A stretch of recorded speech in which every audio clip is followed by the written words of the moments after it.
Hi everyone, मैं अश्विन। मुझे उम्मीद है आप सभी अच्छे होंगे। हमने एक सीरीज स्टार्ट करी है daily dose of grammar and vocab की। इसमें हम हर सेशन में 10 मिसलीनियस क्वेश्चंस चूज़ करते हैं, कुछ ग्रामर के और कुछ वोकैब की।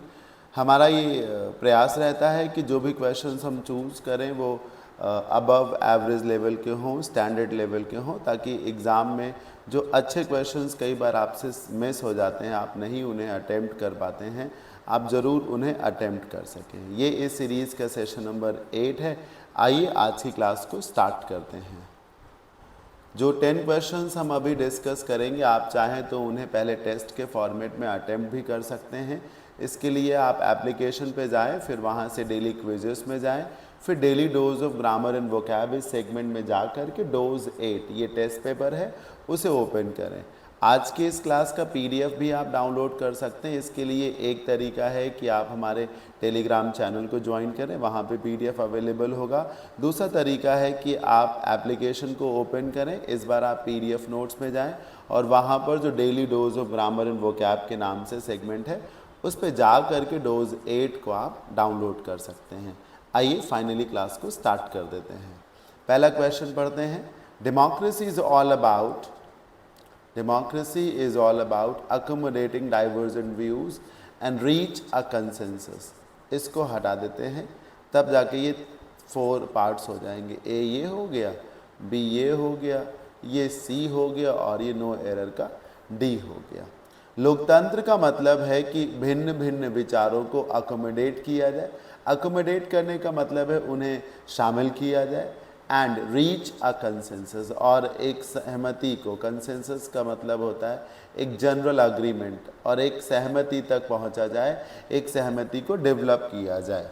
देखिए सर, डेमोक्रेसी के 2 पर्पस दिए गए। एक पर्पस था अकोमोडेटिंग डाइवर्जेंट व्यूज़, ये एंड के पहले लिखा है। एंड के पहले जो पर्पस है उसकी वर्ब को आपने आईएनजी फॉर्म में लिखा है ना।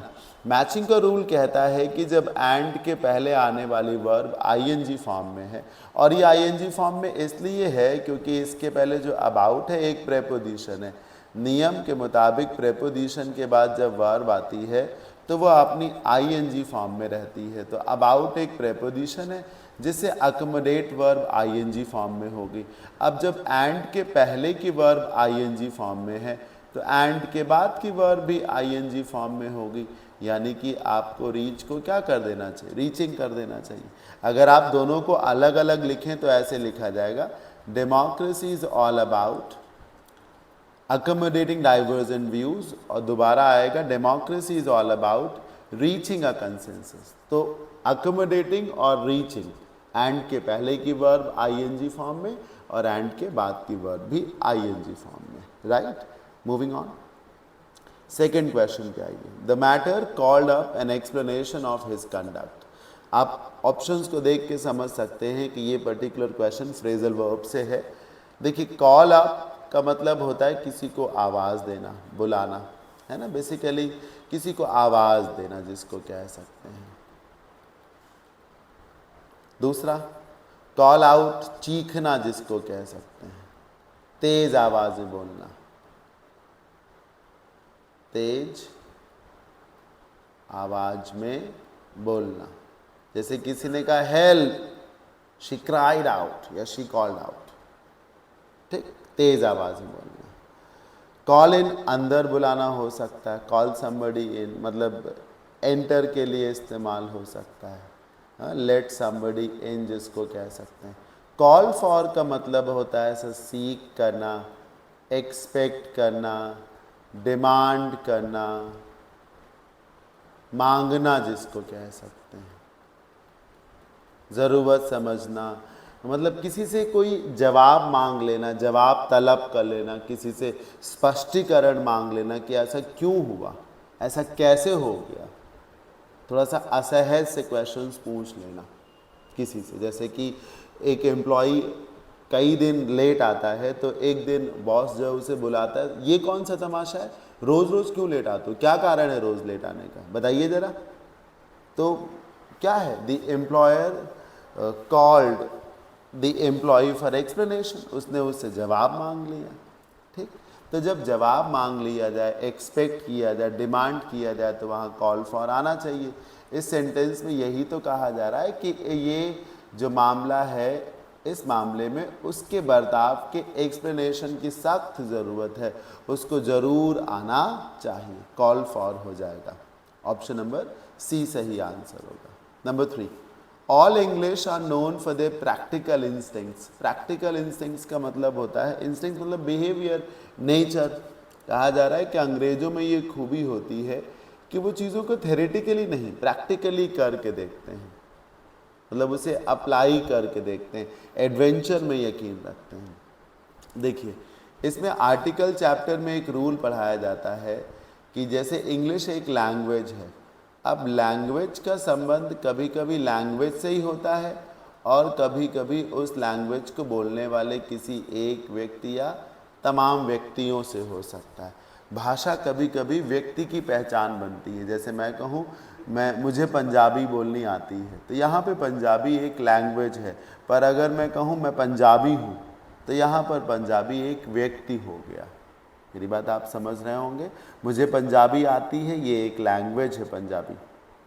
मैं पंजाबी हूँ, तो यहाँ पर पंजाबी व्यक्ति के लिए आ गया। तो कभी कभी लैंग्वेज का रिलेशन लोगों से हो जाता है, और जब लैंग्वेज का रिलेशन लोगों से हो तो आइडियली सभी लोगों की बात करने के लिए आपको ना उस लैंग्वेज के पहले आर्टिकल दा लगा देना चाहिए। दा प्लस लैंग्वेज का मतलब ही हो जाता है all people, all people who speak that language, who speak that language, वो सभी लोग जो उस भाषा को बोलते हैं।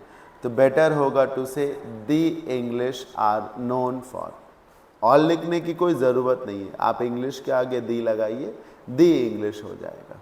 Are known for their practical instinct. हाँ, अगर आप ऐसे कहें कि कुछ इंग्लिश में ये होता है तो आप सम लगा दीजिए, बहुत सारे इंग्लिश में ये होता है, अंग्रेज़ों में होता है तो मेनी लगा दीजिए। लेकिन आप किस आधार पे कह सकते हैं कि कुछ अंग्रेज़ ऐसा करते हैं? आप इस बात को एक जनरल सी बात बोलोगे ना कि लड़कों का ये स्वभाव ही होता है या अंग्रेज़ों का ये नेचर होता है, इसलिए सही है कि आप दी इंग्लिश बोलिए। होता क्या है कि सर आपको मोस्ट एप्रोप्रिएट को चूज़ करना होता है। हो सकता है सब सही लिखा हो, लेकिन मोस्ट एप्रोप्रिएट में आर्टिकल दा ही चलेगा। तो the English are known for the practical instincts.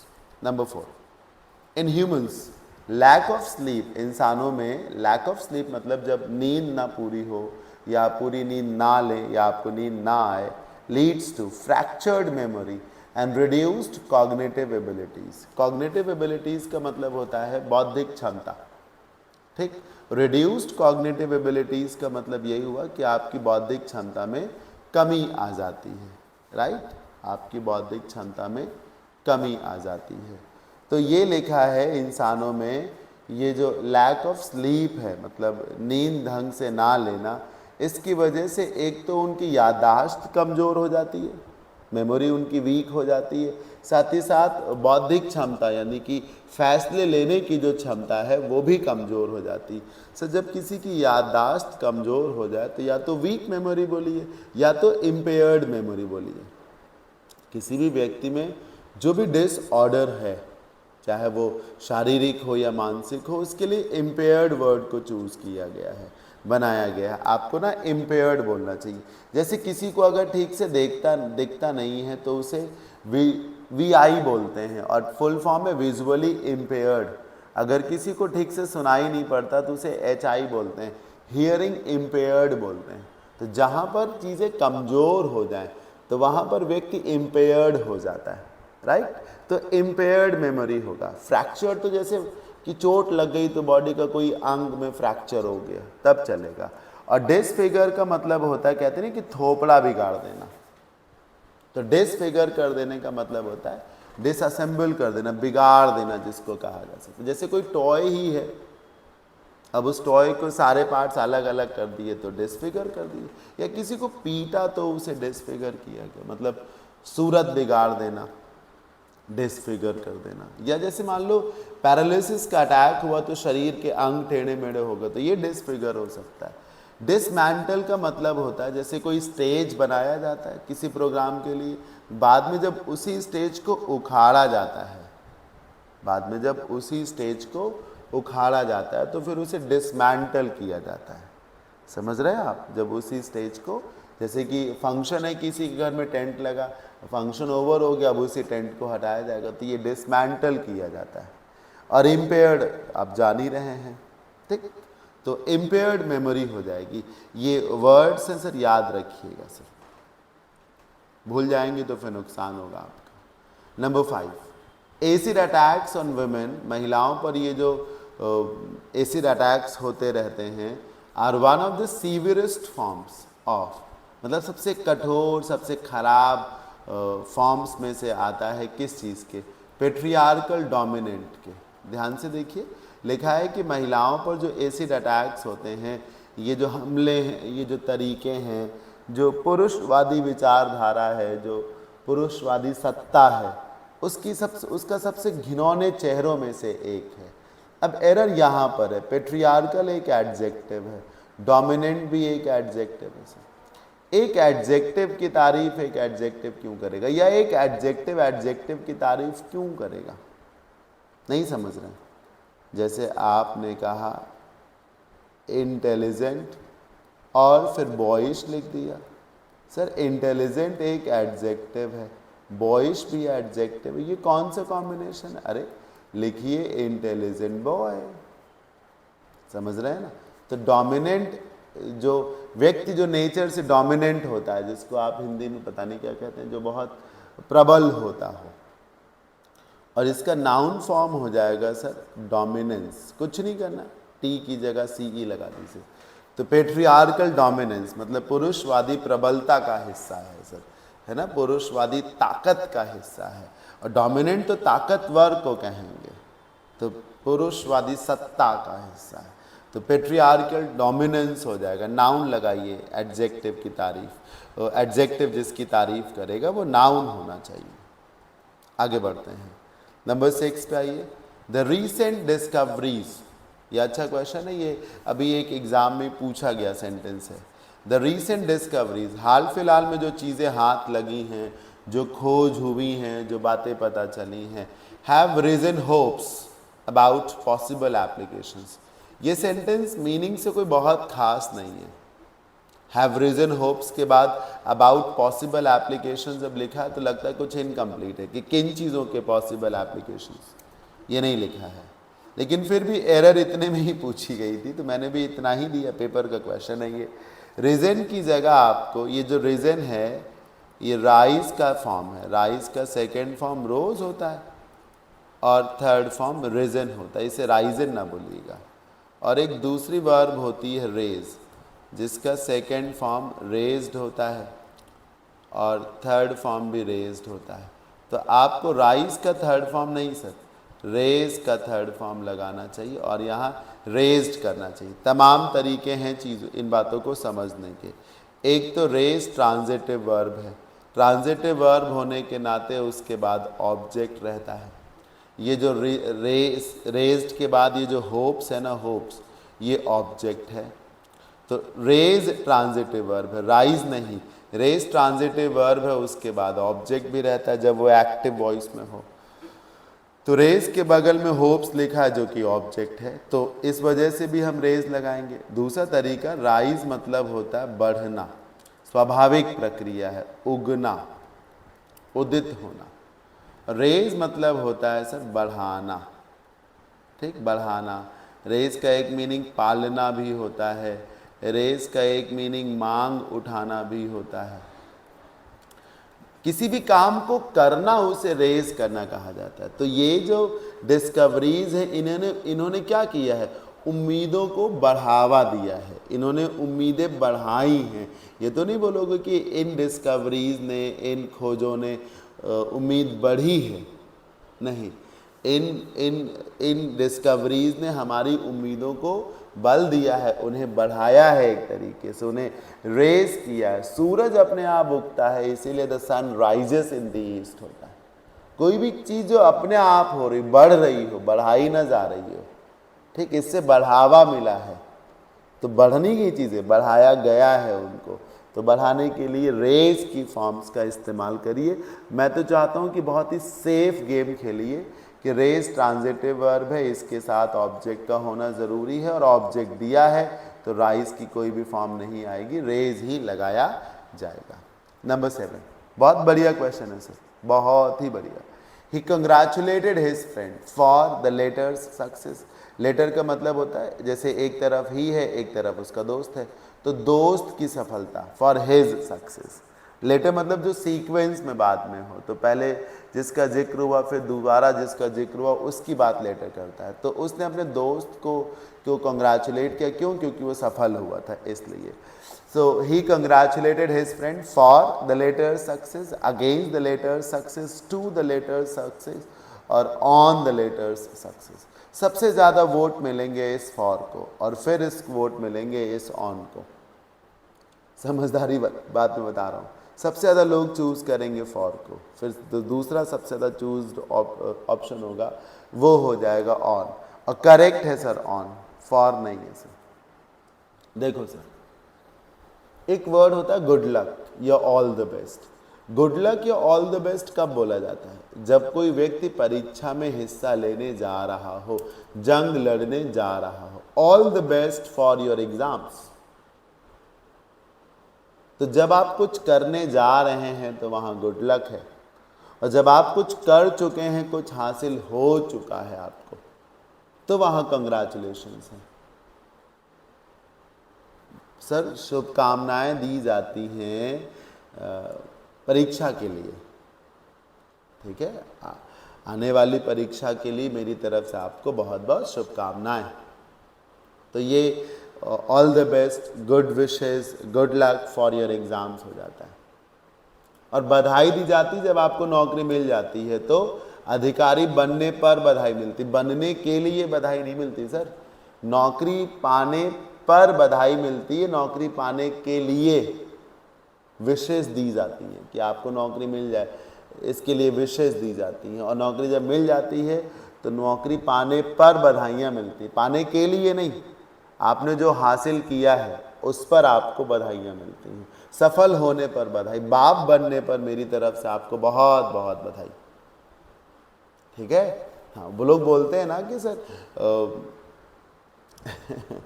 कि मेरी तरफ से आपके 50वें जन्मदिन पर बहुत सारी बधाइयाँ, 50वें जन्मदिन पर बहुत सारी बधाइयाँ। तो congratulations on becoming father once more, तो one more time, congratulations on winning the gold medal. सुन रहे हैं ना? Congratulation on your success, on achieving success, जो भी आप बोलिए सर। तो he congratulate his friend on his success. For तब बताइए जब आप ऐसा कुछ करने जा रहे हो, तो उसके लिए फॉर लगाइए। कर चुके हैं तो ऑन लगाइए। हाँ, ऐसा करने पर, ऐसा हासिल करने पर बधाइयाँ दी जाती हैं। नंबर 8। अब ये सेंटेंस बड़ा अच्छा है, लेकिन इसके लिए आपकी वोकैब अच्छी होनी चाहिए। आइडलनेस स्क्वेंडर्स। अब इतनी ही लाइन का मीनिंग बहुत से स्टूडेंट्स नहीं निकाल पाएंगे। आइडलनेस का मतलब होता है आलस्य, और स्क्वेंडर का मतलब होता है बर्बाद कर देना, खर्च कर देना, वेस्ट कर देना। आलस्य क्या करता है सर? वो सब कुछ खर्च कर देता है। जो पहले की जनरेशन्स में what space in previous generations, इनके बाद ए लगाने की जरूरत नहीं, जनरेशन्स, या ए लगा है तो जनरेशन हटा दी ताकि हैज बना रहे। व्हाट इन अ प्रीवियस, हाँ अच्छा ध्यान नहीं दिया मैंने, माफ करिए।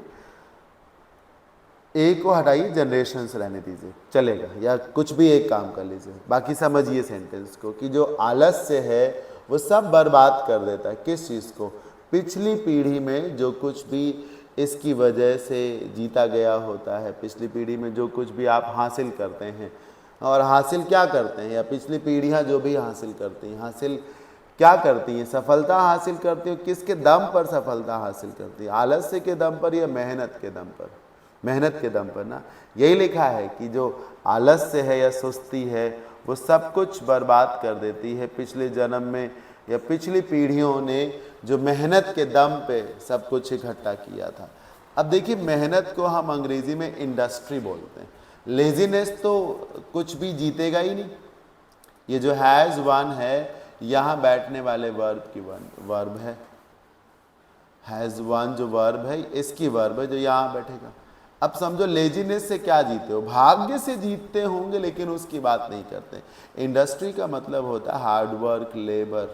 तो जो आपका आलस्य है, जो पिछली पीढ़ियों ने मेहनत करके हासिल किया, वो आगे वाली पीढ़ियां अगर आलसी हुई तो वो सब बर्बाद कर देती हैं। रिसोर्सफुलनेस भी ना बोले, मेहनत के बाद ही रिसोर्सफुलनेस हो पाएगी। नंबर 9, अच्छा क्वेश्चन है। नंबर 8 में इंडस्ट्री वर्ड आपने पढ़ा, स्क्वेंडर वर्ड एक अच्छा आपने पढ़ा। इन चीज़ों को नोट करना चाहिए आपको। You should enlarge this paragraph, आपको इस पैराग्राफ को बड़ा करना चाहिए। In order to make the essay more poignant. Poignant मतलब होता है सर दुखी, चिड़चिड़ा, समझ रहे हैं ना, सैड। तो ये बताइए सर, ऐसे सैड कब से होने लगा? ऐसे कोई आदमी है क्या? ऐसे तो एक लेख है। लेख अच्छा हो सकता है, टू द पॉइंट हो सकता है, विस्तृत हो सकता है, कंसाइज हो सकता है, ये हो सकता है। सही है ऑप्शन नंबर बी। आपको इस पैराग्राफ को सर डिलीट कर देना चाहिए, मतलब इस पैराग्राफ को हटा देना चाहिए। क्यों हटा देना चाहिए? ताकि जो एस्से है वो सक्सेंट से समझ में आए। सक्सेंट का मतलब होता है प्रिसाइज, सिर्फ उतना जितना ज़रूरी है, कुछ भी एक्स्ट्रा में ना हो। हालांकि सक्सेंट का मतलब होता है, ये नहीं होता कि बेवजह छोटा कर दिया, मतलब छोटा करके उतना कर दिया जितना ज़रूरी है। एक्स्ट्रा में जो कुछ भी मैटर होता है, उस मैटर को हटा देना, चीज़ों को सक्सेंट कर देना कहा जाता है। मेरी बात आप समझ रहे हैं? अक्सर राइटिंग के लिए ही यूज़ किया जाता है, स्पीच के लिए यूज़ किया जाता है। किसी का भाषण 20 मिनट का था, पर उसे लगा कि टाइम इतना नहीं मिलेगा, तो उसने जो कुछ भी बहुत ज़्यादा ज़रूरी था वो रखा, बाकी सब हटा दिया। He made his speech सक्सेंट, very much सक्सेंट।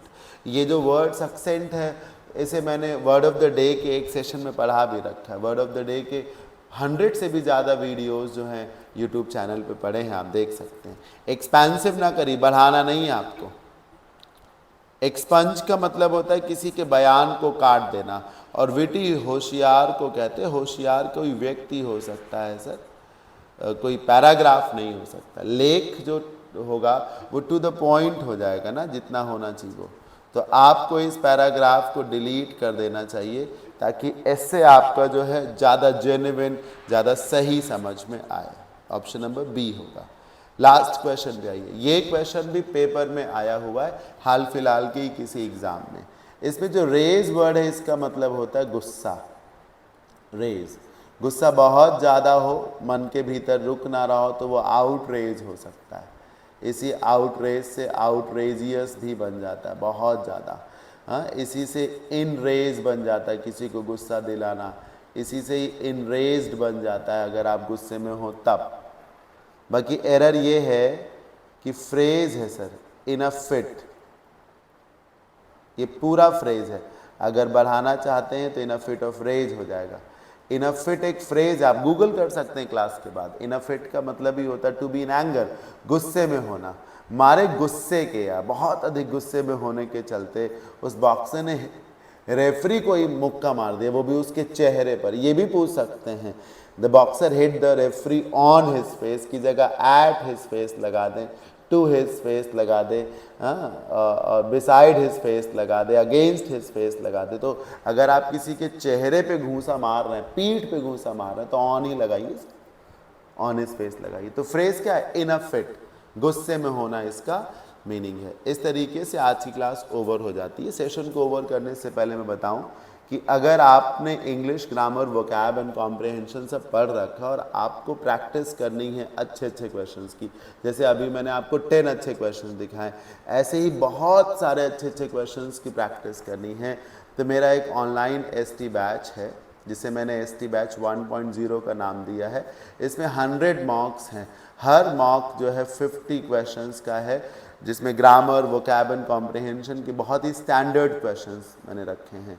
ये जो आप 10 क्वेश्चंस देख रहे हैं ना, ये क्वेश्चंस बेसिकली मैं अपने मॉक्स में ही निकाल करके आपको दे रहा हूँ।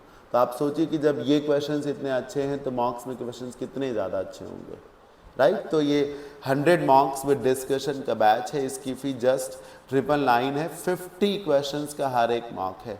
बैच एप्लीकेशन पे ही अवेलेबल है, अश्विन क्लासेस लखनऊ इस नाम से एप्लीकेशन है। कोई भी कंफ्यूजन हो तो इस नंबर पे कांटेक्ट कर सकते हैं। बैच में बहुत सारा डेमो वीडियो भी पड़ा हुआ, तो वहाँ से आप देख भी सकते हैं, राइट। एक दूसरा बैच भी अवेलेबल है ईडियम्स एंड फ्रेजेस का। इसमें हम 1300 से भी ज़्यादा ईडियम्स, फ्रेजल वर्ब्स और प्रोवर्ब्स पढ़ रहे हैं। ये लाइव बैच है। ये बैच 60+ वीडियोस का है और इसकी फीस सिर्फ 99 है, यानी कि 99 रुपये। इस बैच की खूबी ये है कि इसमें जो बार बार ईडियम्स एंड फ्रेजेस पूछे जाते हैं वो रखे गए हैं, और साथ ही साथ जो नए ईडियम्स पूछे गए हैं पिछले 3 वर्षों में वो सारे ईडियम्स रखे गए हैं। टोटल मिला के 1300+ ईडियम्स, फ्रेजल वर्ब्स और प्रोवर्ब्स हैं। ये बैच भी एप्लीकेशन पे ही अवेलेबल है। इसका भी बहुत सारा डेमो वीडियो सेशन पड़ा हुआ है, राइट। तो आज के सेशन में इतना ही। इन 10 क्वेश्चंस में से कहीं किसी भी क्वेश्चन में अगर आपको कोई डाउट रहा हो तो ये कॉन्टैक्ट नंबर है, ये व्हाट्सएप नंबर है, आप इस पर ज़रूर व्हाट्सएप करिए, मैसेज करिए। मैं फिर से आपको डिस्क्राइब करूँगा कि क्यों ये सही है या फिर क्यों ये सही नहीं है। जिन लोगों को ऑफलाइन क्लासेस करनी हो मेरे से इंग्लिश की, तो मैं आलमबाग लखनऊ में फिनिक्स मॉल के पास में पढ़ाता हूँ। आप ज़रूर आइए, आपको English, grammar, vocab and comprehension पढ़ाया जाएगा फॉर ऑल एग्ज़ाम्स। तो आज के सेशन में इतना ही। मुझे ज़रूर बताइएगा कमेंट्स के माध्यम से कि कैसा लगा। मैं आपके कमेंट्स का वेट करूंगा। वीडियो अच्छा लगा हो तो उसे लाइक भी करिएगा, और चैनल पे अगर आप नए हो तो इसे सब्सक्राइब भी कर सकते हैं। Thank you so much. Bye bye, take care, keep learning. जय भोलेनाथ, जय शिव शंकर, नमस्कार।